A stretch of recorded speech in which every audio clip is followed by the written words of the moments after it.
ಸಾರಥಿಯ ಸುಂದರಿ ಈಗ ಚಕ್ರವರ್ತಿಯ ಸುಂದರಿಯಾಗಿದ್ದಾರೆ. ಬನ್ನಿ ವೆಲ್ಕಮ್ ಮಾಡೋಣ. ದೀಪಾ ಸನ್ನಿಧಿ ಅವರಿಗೆ ಕಾರ್ಯಕ್ರಮಕ್ಕೆ ಸ್ವಾಗತ. Thank you. ನಿಮಗೆ ಈ ಪಾತ್ರ ಮತ್ತು ಈ ಲುಕ್ಕು ಈ ಥರ ಕ್ಯಾರೆಕ್ಟರ್ ಇರುತ್ತೆ ಅಂತ ಕೇಳಿದ ತಕ್ಷಣ ಏನನ್ನಿಸ್ತು? ನಂಗೆ ಫಸ್ಟ್ ಚಿಂತನ್ ಸರ್ ಅವರು ಫೋನ್ ಮಾಡಿ ಹೇಳಿದಾಗ ಹೀಗೆ ಒಂದು ಚಕ್ರವರ್ತಿವಿ ಯುನೋ ಐ ಯು ಇಂಟ್ರೆಸ್ಟೆಡ್ ಅಂತ ಕೇಳಿದಾಗ ತುಂಬ ಖುಷಿ ಆಯಿತು ನನಗೆ. ಸೊ ಅದೇ ದಿನ ಮೀಟ್ ಮಾಡಿದ್ವಿ. ಅವ್ರ ಕತೆ ಹೇಳಿದಾಗ ನನಗೆ ನನ್ನ ಪಾತ್ರ ತುಂಬ ಇಷ್ಟ ಆಯಿತು. ಆ್ಯಂಡ್ ಮೋರೋವರ್ ಐ ಥಿಂಕ್ ಮತ್ತೆ ಸೇಮ್ ಟೀಮ್ ಜೊತೆ ಕೆಲಸ ಮಾಡುವಂಥ ಒಂದು ಅವಕಾಶ ಸಿಕ್ತು. ಸೊ ಮತ್ತು ದರ್ಶನ್ ಸರ್ ಜೊತೆ ಕೆಲಸ ಮಾಡೋಕ್ಕೆ ಅವಕಾಶ ಸಿಕ್ತು. So I was very happy.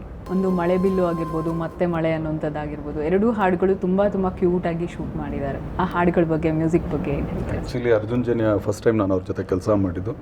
Already proved music director. But ನಾನು ಫಸ್ಟ್ ಟೈಮ್ ಅವ್ರಿಗೆ ಮೀಟ್ ಮಾಡಿದಾಗ ಒಂದೇ ಹೇಳಿದ್ದು, ಅರ್ಜುನ್ ಜಿ ಆರಾಮಾಗಿ ಮಾಡಿ, ತಲೆ ಕೆಡಿಸ್ಕೋಬೇಡಿ ಅಂತೇಳಿ. ಬಟ್ ಆ್ಯಕ್ಚುಲಿ ಅವ್ರು ಕೇಳಿಸಿದ ಸಾಂಗ್ಗಳು ಯಾವುದೂ ನಾವು ಆ್ಯಕ್ಚುಲಿ ಬೇಡ ಅನ್ನೋಕ್ಕೆ ಆಗಲಿಲ್ಲ. ಸೊ ಅಷ್ಟು ಒಳ್ಳೊಳ್ಳೆ ಸಾಂಗ್ಗಳು ಕೊಟ್ಟರು. ಆಮೇಲೆ ಅಷ್ಟು ಮೆಲೋಡಿ ಆ್ಯಕ್ಚುಲಿ ಮೋಸ್ಟ್ಲಿ ನನ್ನ ಲೈಫಲ್ಲಿ ಫಸ್ಟ್ ಟೈಮ್. ಸೊ ಒಂದು ಈಗ ಏನಾಗುತ್ತೆ, ಒಂದು ಕಮರ್ಷಿಯಲ್ ಸಿನಿಮಾ ಅಂದಾಗ, ಆಮೇಲೆ ಇದರಲ್ಲಿ ಇನ್ನೊಂದು ಹೇಳೋಕ್ಕೆ ಇಷ್ಟಪಡ್ತೀನಿ, ಚಕ್ರವರ್ತಿ ಅಷ್ಟೇ ಹೀರೋಮ್ಮ, ನಾವು ಯಾರೂ ಹೀರೋಗಳಲ್ಲಮ್ಮ, ನಾವೆಲ್ಲ ಒಂದೊಂದು ಪಾತ್ರವಾಗಿ ಅದ್ರ ಜೊತೆಗೆ ಹೋಗಿದ್ವಿ. ಆಮೇಲೆ ದೀಪ ಅವ್ರದ್ದು ಕೂಡ ಅಷ್ಟೇ. ಈಗ ಹೆಂಗಾಗುತ್ತೆ, ಊಟಕ್ಕೆ ಉಪ್ಪಿನಕಾಯಿ ಥರ ಒಂದೊಂದು ಸಿನಿಮಾದಲ್ಲಿ ಯೂಶ್ವಲಿ ಹೀರೋಯಿನ್ಸ್ ಬಂದು ಹೋಗೋದು ಇದ್ದೇ ಇರುತ್ತೆ, ಕಾಮನ್ ಆಗಿ ಯೂಶ್ವಲಿ ನಮ್ಮ ಸಿನಿಮಾಗಳಲ್ಲಿ ಆಗಿದೆ. ಬಟ್ ಈ ಸಿನಿಮಾದಲ್ಲಿ ಅವ್ರು ಇಷ್ಟು ಪಾತ್ರಗಳ ಜೊತೆಗೆ ಅವರು ಸುಮ್ಮನೆ ಹಿಂಗೆ ಬರ್ತಾನೆ ಇರ್ತಾರೆ. ಇಲ್ಲಿಗೆ ಏನಕ್ಕೆ, ಆಮೇಲೆ ಒಂದೇನಂತೆ ತುಂಬ ಗ್ಲ್ಯಾಮರು ಅದು ಇದು ಅಲ್ಲದೆ ಈ ಪಾತ್ರಕ್ಕೆ ಅಷ್ಟು ಚಕ್ರವರ್ತಿಯನ್ನ ಒಂದು ಸಿನಿಮಾಗೆ ಒಂದು ಅವರ ಒಂದು ಪಾತ್ರ ಸುಮ್ಮನೆ ಹಂಗೆ ಲೇಪಾಗೇ ಹೋಗ್ತಾ ಇರುತ್ತೆ. ಆಮೇಲೆ ನೀವು ಅನ್ಕೋಬೋದು, ಈಗ ಆ್ಯಕ್ಚುಲಿ ಅಂಡರ್ ವರ್ಲ್ಡ್ ಸಿನಿಮಾ ಅಂತ ಬ್ಲಡ್ ಶೇಡ್ ಇರುತ್ತೆ, ಆ್ಯಕ್ಚುಲಿ ಒಂದು ಲಾಂಗಲ್ಲಿ ಒಂದು ಸ್ಟಿಲ್ ಇದೆ, ಬಟ್ ಆ್ಯಕ್ಚುಲಿ ಇನ್ನೊಂದರಲ್ಲಿ ಒಂದು ಗನ್ ಇದೆ, ಇನ್ನೊಂದರಲ್ಲಿ ಒಂದು ಬ್ಯಾಗ್ ಇದೆ. ಸೊ ಆ ಥರದ್ದೇ ಬೇರೆ ಬೇರೆ ಒಂದು ಶೇಡಲ್ಲಿರೋಂಥ ಪಾತ್ರಗಳೇ. ಆಮೇಲೆ ತುಂಬ ಕ್ಲೀನಾಗಿ ಎಲ್ಲರೂ ಕೂತು ಸುಮ್ಮನೆ ಒಂದು ಒಳ್ಳೆ ಸಿನಿಮಾ. ಸೊ ಫ್ಯಾಮಿಲಿ ಅಂದರೆ ಏನು, ಫ್ರೆಂಡ್ಸ್ ಅಂದರೆ ಏನು, ಸೊ ಸಮಾಜ ಅಂದರೆ ಏನು, ಇದಷ್ಟೂ ಇಟ್ಕೊಂಡು ಮಾಡಿದಂಥ ಕತೆ. ಟ್ರೇಲರ್ ನೋಡಿದ್ರೆ ಇದೆಲ್ಲ ಇದೆ ಅಂತ ನಮಗಂತೂ ಅನ್ಸೋದೇ ಇಲ್ಲ, ಬೇರೆನೇ ಅನ್ನಿಸ್ತಾ ಹೋಗುತ್ತೆ. ಸೊ ತುಂಬಾ ಇದೆ ಸಿನಿಮಾದಲ್ಲಿ ಅನ್ನೋಂಥ ಒಂದು ಕ್ಯೂರಿಯಾಸಿಟಿ ಅಂತೂ ಬಿಲ್ಡ್ ಮಾಡ್ತಾ ಇದೆ ಇಲ್ಲ. ಟ್ರೇಲರು ನಾವು ಅದನ್ನು ಮಾಡೋದಕ್ಕೆ ಕಾರಣ ಇದೆ ಅಮ್ಮ. ಏನಾಯಿತು, ನಾವು ಟೀಸರ್ ಮಾಡಿದಾಗ ಆ್ಯಕ್ಚುಲಿ ಮೂರೂ ಒಂದೇ ದಿನ ಬಿಟ್ವಿ ನಾವು. ಸೊ 3 ಗೆಟಪ್ ಒಂದು, ಸೊ ಒಟ್ಟಿಗೆ ಹಾಕ್ಬಿಡ್ಬೋದಾಗಿತ್ತು, ಬೇರೆ ನಮ್ಮ ಇಲ್ಲ ಆ್ಯಕ್ಚುಲಿ 3 ಶೇಡ್ ಇದಲ್ಲ, ಸೊ 3 ಬೇರೆ ಬೇರೆ ಮಾಡೋಣ ಅಂತ. ಬಟ್ ಟ್ರೇಲರ್ ನಾವು ಮಾಡಿದಾಗ ನಮಗೆ ಪ್ರತಿಯೊಬ್ಬರೂ ಕಾಣಿಸ್ಬೇಕು, ಜನಗಳಿಗೆ ಆ್ಯಕ್ಚುಲಿ ಗೊತ್ತಾಗಬೇಕು ಇಷ್ಟು ಜನ ಇದ್ದಾರೆ ಅಂತ. ಆಮೇಲೆ ನೀವು ಆ್ಯಕ್ಚುಲಿ ಏನು ಪ್ರೊಮೋ ನೋಡಿದಿರಮ್ಮ, ಅದು ಬರೀ 10% ಅಮ್ಮ, ಇನ್ನು 90% ಜಾಸ್ತಿನೇ ಇದೆ ಸಿನಿಮಾದಲ್ಲಿ. ಆ್ಯಕ್ಚುಲಿ ಪ್ರೊಮೋ ಮಾಡೋದೇ ನಾವು ಆ್ಯಕ್ಚುಲಿ ದಿ ಬೆಸ್ಟ್ ಶಾರ್ಟ್ಗಳು ತೆಗೆದು ಮಾಡ್ತೀವಿ, ಬಟ್ ಅದಕ್ಕಿಂತ ಒಳ್ಳೊಳ್ಳೆ ಶಾರ್ಟ್ಗಳಿದೆ. ಓಕೆ, ಸೀರೆ ಉಟ್ಕೊಂಡು ಆ ರೆಟ್ರೋ ಲುಕ್ಕಲ್ಲಿ.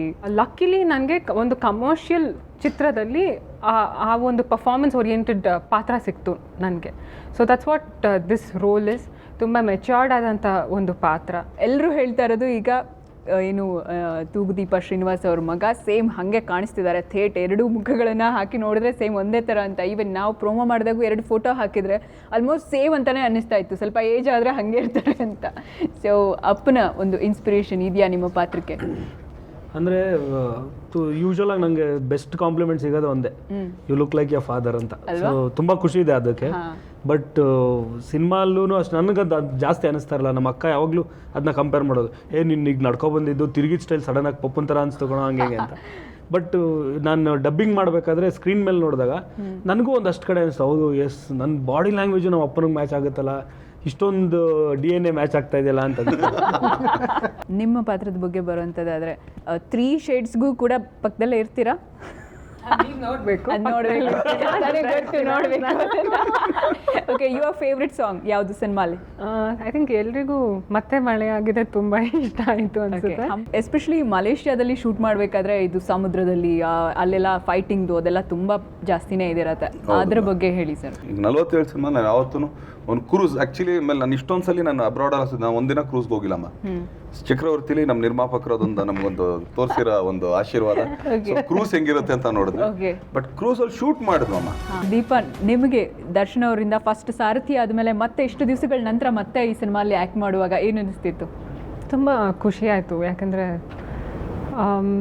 ಥಿಂಕ್ 5-6 ವರ್ಷಗಳ ನಂತರ ಹೌದು ಆ್ಯಕ್ಟ್ ಮಾಡ್ತಾ ಇರೋದು. ಆ್ಯಂಡ್ ಐ ಥಿಂಕ್ ಫಸ್ಟ್ ಸಿನಿಮಾದಲ್ಲೂ ಅಷ್ಟೇ ದರ್ಶನ್ ಸರ್ ಅವರು ಆ ಟೈಮಲ್ಲಿ ನಂಗೆ ಏನೂ ಕೂಡ ಗೊತ್ತಿರಲಿಲ್ಲ. ಸೊ ದರ್ಶನ್ ಸರ್ ಟೆಕ್ನಿಕಲಿ ಕೂಡ and also as an actor ತುಂಬ ವೆಲ್ ಎಕ್ಸ್ಪೀರಿಯನ್ಸ್ಡ್. ಯಾವತ್ತೂ ಕೂಡ he didn't lose his patience. Last punch line ನಿಮ್ಮ ಕಡೆಯಿಂದ ಸಿನಿಮಾ ಬಗ್ಗೆ ಫ್ಯಾನ್ಸ್ಗೆ ಏನು ಹೇಳಕ್ಕೆ ಇಷ್ಟಪಡ್ತೀರಾ? ರೆಕಾರ್ಡ್ಸ್ ಅವ್ರು ಸೆಟ್ ಮಾಡಿದ್ದಾರೆ, ಈಗ ಇನ್ನೊಂದು ರೆಕಾರ್ಡ್ ಸೆಟ್ ಮಾಡ್ತಾರೆ ಸಿನಿಮಾ ರಿಲೀಸ್. ಇದು ಡೈಲಾಗ್ ಅಂದರೆ ನಿಮ್ಮ ಕಡೆಯಿಂದ ಏನಿಲ್ಲ, ಒಂದು ಒಳ್ಳೆ ಚಿತ್ರ ಮಾಡಿದ್ದೀವಿ, ಅವ್ರಿಗೆ ಖಂಡಿತವಾಗೂ ಇಷ್ಟ ಆಗುತ್ತೆ. ಆ್ಯಕ್ಚುಲಿ ಇಷ್ಟು ದಿನ ಕೆರಿಯರಲ್ಲಿ ಏನೇನು ಸಿನಿಮಾ ಮಾಡ್ಕೊಂಬಂದಿದ್ವು, ಆಮೇಲೆ ಇವತ್ತು ಕಾಂಪಿಟೇಷನ್ ಅಂತ ಬಂದಾಗ ನಾವು ಕನ್ನಡ ಸಿನಿಮಾ ಈ ಸಿನಿಮಾ ಕಾಂಪಿಟೇಷನ್ ಇಲ್ಲ. ಆ್ಯಕ್ಚುಲಿ ನಾವು ಕನ್ನಡ ಸಿನಿಮಾಕ್ಕೆ ಯಾವುದು ನಾವು ಹೊರಗಡೆ ಸಿನಿಮಾ ಕಾಂಪಿಟೇಷನ್ ಮಾಡ್ತಾರೆ. ಎಸ್, ಸೊ ಆ ಕಾಂಪಿಟೇಷನ್ನ ಎಲ್ಲೂ ಹುಸಿ ಆಗ್ದಂಗೆ ಹೌದು ವಿಲ್ ಫೈಟ್ ಫಾರ್ ಇಟ್. ಆಮೇಲೆ ನಾನಾ ಈ ಸಲ ನಾವು ತೋರಿಸ್ತೀವಿ. ಯಾಕಂದರೆ ಒಂದು ಹೌದು ನಮಗೆ ನಮ್ಮ ಮೇಲೆ ಅಭಿಮಾನ ತುಂಬ ಇದೆ, ಆಮೇಲೆ ನಮ್ಮ ಜನತೆಗೆ ಕನ್ನಡದ ಮೇಲೆ ತುಂಬಾ ಜಾಸ್ತಿ ಇದೆ. ಸೊ ಪರಭಾಷಾ ಚಿತ್ರ ಎಷ್ಟೇ ಅವ್ರು ಎಗರಾಡಿದ್ರು ಪಗರಾಡಿದ್ರು ಏನೇ ಮಾಡಿದ್ರು ಕೂಡ ಈ ಸಿನಿಮಾ ಉತ್ತರ ಕೊಡೋಕ್ಕೆ ಸಾಕು ಅವ್ರಿಗೆ ಅಂತ ಅಂದ್ಕೊಂಡಿದ್ದೀನಿ. Yes yes Deep. ಇಲ್ಲಿ ತನಕ ತುಂಬ ಪ್ರೀತಿ ತೋರಿಸಿದ್ದಾರೆ. So I hope and I believe that 14ನೇ ತಾರೀಕು ರಿಲೀಸ್ ಆದಾಗಲೂ ಕೂಡ ಅಷ್ಟೇ ಪ್ರೀತಿ ತೋರಿಸ್ತಾರೆ ಅಂತ ನಂಬ್ಕೊಂಡಿದ್ದೀನಿ. ಆ್ಯಂಡ್ ಡೆಫಿನೆಟ್ಲಿ ಏನು ಅನಿಸುತ್ತೆ ಅನ್ನೋದಕ್ಕೆ ನಾನು ಕಾಯ್ತಾ ಇದ್ದೀನಿ to listen to it. I think the entire team is waiting. Yes, super. Thank you sir, thank you so much. ಇಡೀ ಚಕ್ರವರ್ತಿ ಟೀಮ್ಗೆ ಆಲ್ ದಿ ಬೆಸ್ಟ್ನ ಹೇಳ್ತಾ ಇದ್ದೀನಿ. ಚಕ್ರವರ್ತಿ ರಾಕ್ಸ್. ಇದು ಚಕ್ರವರ್ತಿ ಚಾಲೆಂಜ್ ವಿಶೇಷ ಕಾರ್ಯಕ್ರಮ. ನೇರ ದಿಟ್ಟ ನಿರಂತರ ಸುದ್ದಿಗಾಗಿ ನೋಡ್ತಾ ಇರಿ ಸುವರ್ಣ ನ್ಯೂಸ್.